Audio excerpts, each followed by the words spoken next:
Caso empresário Marcelo Leite. A repórter Maria Maciel, da TV Pajuçara, ouviu os advogados de defesa e acusação. Ela também conversou com o delegado Igor Diego da DEIC. E nós vamos acompanhar agora o resultado dessa conversa. Realmente veio à tona, era necessário ser feita essa perícia porque havia dúvidas por conta de uma divergência apresentada por uma testemunha que foi arrolada aí pelos delegados de polícia, né, da DEIC. E aí chegou finalmente a conclusão desse laudo, e o laudo foi enfático a dizer que não houve nenhuma divergência em relação aos depoimentos dos policiais que participaram da reprodução simulada.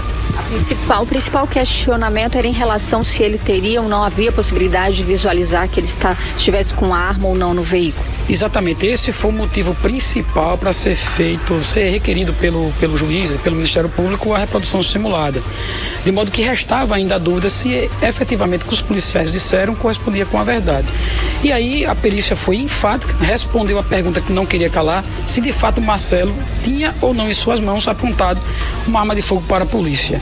E aí o laudo pericial chegou à conclusão, né, foi enfático ao dizer que efetivamente ele apontou realmente uma arma de fogo, que existia uma arma de fogo nas mãos do Marcelo. Um dos principais pontos analisados pelos peritos foi a versão apresentada pelos PMs, que apontavam Marcelo em posse de uma arma de fogo. Durante a simulação, que analisou as condições de luminosidade da rua e o campo visual dos PMs com relação ao carro do empresário, os peritos concluíram que era possível ver Marcelo portando ou apontando alguma arma de fogo para os policiais durante a abordagem. Mas o advogado da família contesta e diz que Marcelo não estava armado durante a abordagem dos PMs. O que aconteceu de fato após toda essa análise probatória, vídeos que foram anexados, fotografias, documentos, é que houve a prática de um homicídio que vitimou Marcelo. Além disso, houve a modificação intencional da cena do crime, com o objetivo de se apagar provas e não conseguir constatar que houve de fato a prática do homicídio. E o terceiro ponto foi, para justificar amanhã uma legítima defesa, se implantou uma arma de fogo velha e enferrujada. E esta arma depois foi levada à delegacia de polícia para dizer que o Marcelo havia cometido um crime de porte legal de arma de fogo com numeração raspada, que é um crime hediondo. A condução de uma informação à delegacia de polícia afirmando que houve a prática de um crime quando sabe que não cometeu é denunciação caluniosa.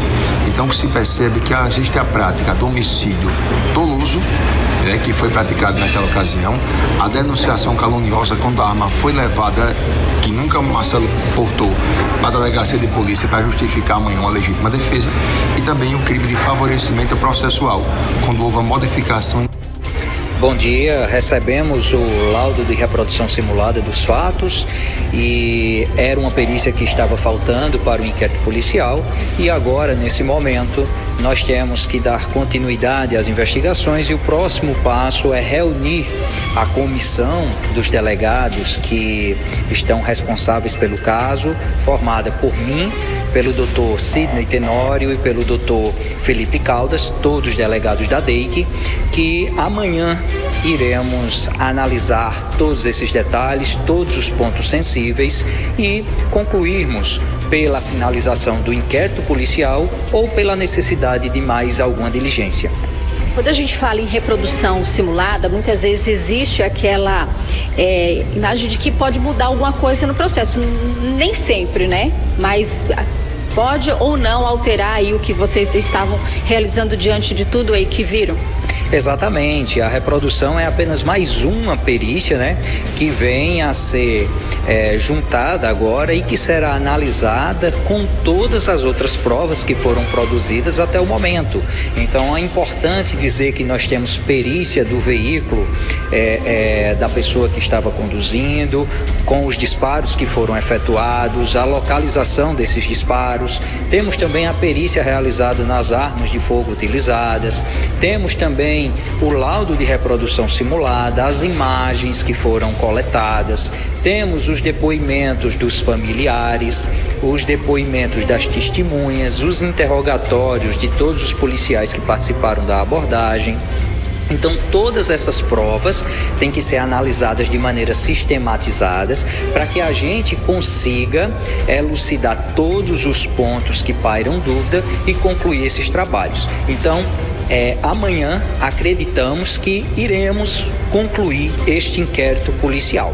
Passamos todo o final de semana debruçados, analisando e estudando todos esses pontos, e amanhã a comissão irá se reunir justamente com essa finalidade, saber se tudo foi devidamente esclarecido ou se resta algum ponto ainda que demanda alguma diligência. A questão nesse caso houve um homicídio, isso é fato. A questão é saber se a versão dos policiais em relação à legítima defesa condiz aí com o que eles estão falando, com os depoimentos, é isso? Sim, exatamente. Todos esses fatos que foram colocados no inquérito policial são checados, analisados, investigados, para que a gente consiga realmente dizer a dinâmica do que aconteceu durante a abordagem e também a sua consequência, uma vez que o veículo realmente ultrapassou a barreira policial, né? Foram efetuados disparos de arma de fogo pelos policiais. O condutor do veículo foi atingido, foi socorrido para a emergência de Arapiraca. Posteriormente, esse veículo foi apresentado na Delegacia Regional de Arapiraca, que é a Central de Polícia de Arapiraca, juntamente com uma arma de fogo. Foi gerado um auto de prisão em flagrante e um processo judicial onde tornou suspeito e réu o condutor desse veículo. Então, todo esse caminhar, toda essa linha do tempo dos fatos estão sendo devidamente analisados para que a gente consiga concluir o caso. A execução simulada dos fatos aconteceu, e um dos pontos sensíveis que foi analisado, um dos pontos foi justamente esse, a possibilidade de visualização da arma de fogo no momento da abordagem, bem como se o Marcelo Leite possuía uma arma de fogo dentro do veículo, se estava portando essa arma de fogo. Importante dizer que a reprodução simulada dos fatos, ela acontece com base nos interrogatórios e nas declarações feitas pelas pessoas que foram ouvidas dentro do inquérito policial. Então, a possibilidade de haver realmente um encontro das informações do que foi dito e do que foi reproduzido na reprodução simulada é muito grande, né? E de fato esse ponto sensível foi analisado e o laudo, por enquanto, ele permanece sob sigilo por parte da polícia. O que nós podemos dizer é que temos acompanhado aí pela mídia tanto a declaração da defesa dos policiais, quanto as declarações da defesa do Marcelo Leite, e o laudo, nesse ponto, ele não fala em nenhum momento de que o Marcelo Leite estava portando uma arma de fogo, inclusive pelo que foi publicado. O que ele fala é que, pelas condições de luminosidade, bem como pela película do veículo, seria possível a visualização de qualquer objeto que o condutor do veículo estivesse portando. Então, essa possibilidade de visualização que foi trazida pelo laudo pericial não quer dizer que ele estava de fato armado.